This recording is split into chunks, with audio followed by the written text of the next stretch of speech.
This is a Z89 exclusive interview.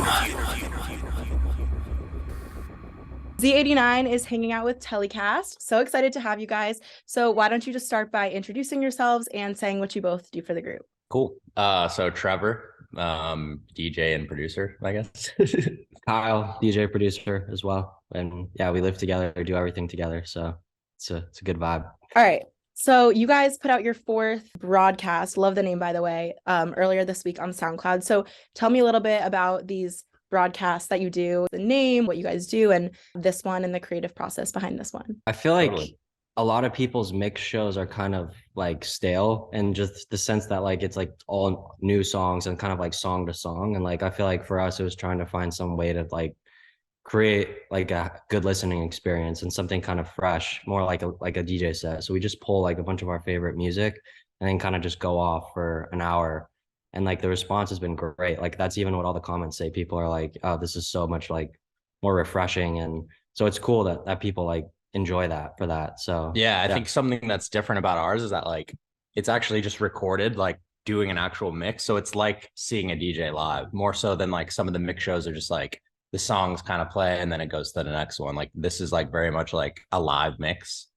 Yeah, so you can tell in some parts we're like, oh yeah, but it's like very live, so it's kind of raw sometimes, but it's cool. Yeah, it's really cool. Yeah, and I'm sure you guys know how much social media can play a part as artists. So why don't you talk a little bit about your TikTok, your Instagram? You have a pretty large following, and how you guys use that as a way to advertise your music and how it's contributed to your career, I guess, in the past few years. Yeah, so TikTok was like super huge for us.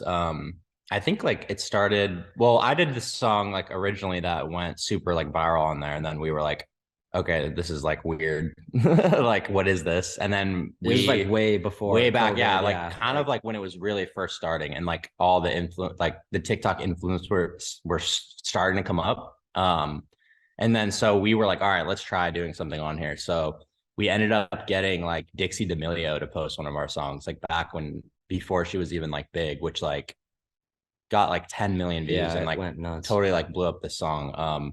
So then we were like, okay, TikTok's like super powerful. And then like fast forward, we did this song called Unbreakable, which we like the first video we posted of that. Actually, like our manager posted it. That got like 3 million views. And then like every video that we posted on our page got like millions of views. But I feel like it kind of showed us that there was like this new medium and a lot of people had like a stigma to it. And so we felt like we were super early. And honestly, still, like, I feel like now people are starting to figure out the power of it, but like everyone thinks that like there's no like it's only young kids and people dancing and like it has like this like terrible stigma to it, but like it's crazy. It literally breaks every single one of our songs. Like we kind of get down on ourselves if it's not reacting on there. Yeah. So it's like it's just crazy that that's become like the real driver. It's really the best tool. Like it's really the best tool for artists. So we like embrace it in every way. Yeah, I totally agree. And it's really great that you guys figured that out pretty early. So you mentioned Unbreakable. What was it like to have that song go like super viral? And I guess just talk a little bit about your initial reaction with all of that. It was crazy because from the second we heard it, we knew it was like special. But then, like Trevor said, our manager actually posted the first video and he had 20 followers. And like to see that type of response and like true, like mega viral, we were like, wow, this is crazy.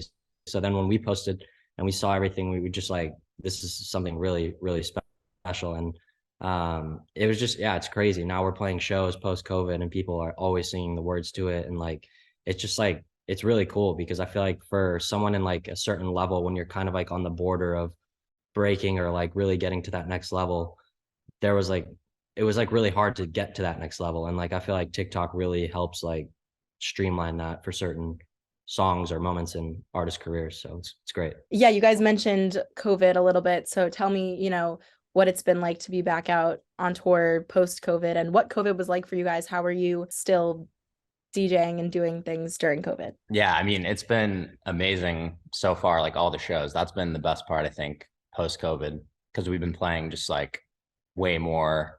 And I feel like just in general, like playing live, we've been doing it more than we ever have, even like before COVID, everything. So COVID was good to like grow the music and get to that live point. But during COVID, we were pretty much just making funny TikTok videos. Yeah. But it was good for us because I feel like the music did the best during that time. So now we're kind of like reaping the rewards. And I think it helped us a lot. Like we also just locked ourselves in the studio and made like so much music and like some of the best music. You guys worked on the Marry Me movie. You guys did that remix. That must have been awesome for you. And you guys got to meet J-Lo and the cast or whatever. So tell me a little bit about that experience, how that kind of happened for you and how you guys were able to work on that song that ended up being, you know, like a big hit. So the J-Lo stuff was like super crazy. Basically, it started as a remix. And normally with like remixes, you kind of never know what's going to happen. So we did it and we sent it and they were like, oh, J-Lo has some notes. And we're like, oh, that's interesting. All right, cool. So we did the notes and then they were like, oh, J-Lo wants you to come to the studio and like record some new stuff and like finish it up. So yeah, we went to the studio and like Ben Affleck was there, which was also crazy. Yeah, and then finished up the remix, sounded great. And then she was like, hey, do you want to come to our office? Yeah, to my office. And like, I want to meet with you guys. Yeah, so then we had a meeting. We didn't really know what to expect from there, but they basically pitched this modernized version of Weird Science, which is like a 90s movie where basically they create like the perfect girl in a lab. And it was kind of like a modern take on that. So we ended up, she pitched us the idea and she was basically like, are you guys down? And we were like, oh yeah, of course. So then from there, it was such a quick turnaround. It was all within like probably 2-3 weeks. We filmed it. She literally came to our house and filmed the ending scene of the video. And like, it was just super surreal experience, honestly. And working with their team was absolutely incredible. Super, super professional and just like amazing people. But yeah, it's good. Good time. No, that's crazy. I mean, obviously you're not going to say no to J-Lo, but have you guys you guys got to meet, obviously. Have you been in touch since? Have you talked since? Yeah, we're we've trying to do something, hopefully, eventually. Yeah, we've just been sending songs, like seeing if she likes it. I mean, she's like super tied up right now with like everything going on, but yeah, like still keeping in touch. So see what happens in the future. Hopefully one day another collab would be awesome. Yeah, that's what we're working towards. So tell us about, your set. How do you guys decide on, a set? Do you do the same thing every night? Do you change it up a little bit? It's more fun sometimes to just like kind of go off and like read the crowd. So we do that. Especially if like something's not working. Cause like we have like a starting couple songs that are the same every time. And then we kind of break off depending on like the vibe. Because like every show is so different. Like a lot of the college shows, it's like sometimes they want to just hear way more sing-alongs. So it's like you kind of go towards that direction. Or if like you're playing like a festival, a lot of times with the festivals, we'll have like a very dialed, like 1 hour set. So that one, maybe we don't go off. Or then there'll be like clubs where you kind of got to do like a mixture of the sing-alongs and like dance. So those ones will go like more just like totally winging it.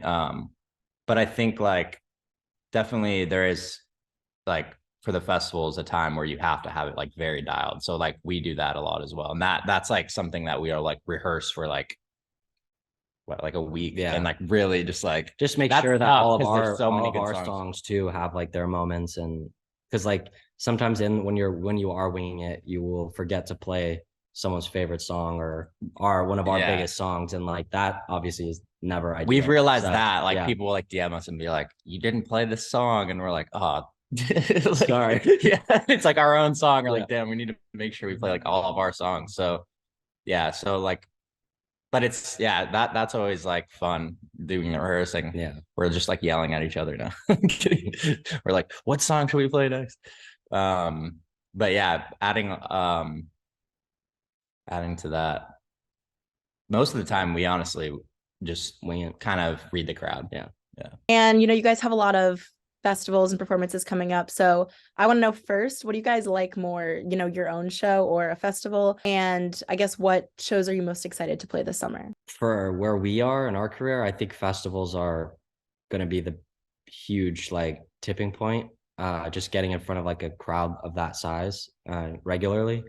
But I think the most rewarding feeling is when you have like a show that people are coming just to see you, which we've had. Where was the last one?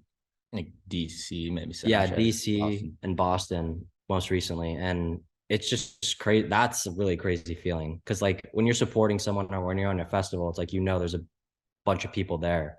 So for like a growth standpoint, it's the best. But like when you have a headline show and people are coming and bought tickets to see you, that's like the most rewarding feeling. Yeah, I would agree with that. Yeah. I think like seeing the people like singing your songs and knowing your songs is like the craziest thing. Or when they're saying like it's like they're the deep cuts and they like know those. You're like, oh wow, like that's awesome. Like that's like a song we did so long ago or something. And then there's like the frat shows, which are also super fun. Those are just and like, I feel like for us too, because we're like just like very rowdy. personal like people. So like we'll like hang out with them, and like I feel like that's like kind of like your next wave of fans is like especially like the college kids. So like that's super fun for us to like do those shows and hang out with everyone and just We've been known to party sometimes. When you guys are doing a song and mixing or whatever, what's like the order? Like, do you guys think, okay, we want to reach out to this person to have them on the vocals? Just explain your process a little bit. Yeah, so it's different with every song, but a lot of times people will send us top lines, and that's kind of the easiest route because like you can all kind of just pick your favorite one, assuming there's like a good one. Hopefully there's good ones. You get like a lot of them. So because it also sucks when you do a session, spend all day, and then the song is kind of like that happens sometimes. Yeah. But then there's sometimes like with our song Better Now, we wrote that in the session with amazing writers, so that like helps. But like so some songs we write in the session. A lot of times lately though, like we'll get a top line and then just produce the beat around it. So that's usually how it goes. Final question. Where do you guys see yourself being in the next, I guess, 2-ish years? I would say, I think just the trajectory from even last year to this year, I think we've already booked like 3 times the shows and we're only quarter of the way in the year. So I think a lot of shows, and just really important for us is the headline run and like really just building like our own, selling out our own shows. Yeah. I think that's like live set and like something that we're super happy with. Yeah, selling a lot of tickets, and then I think just like really good festival slots, I think super important too, and like lots of music. Yeah, and that's our strongest asset by far. Huge songs. Thank you guys so much. This was awesome. Definitely be in touch, and congratulations on everything you guys are doing. Thank you so much. Have a good weekend. You too. Bye.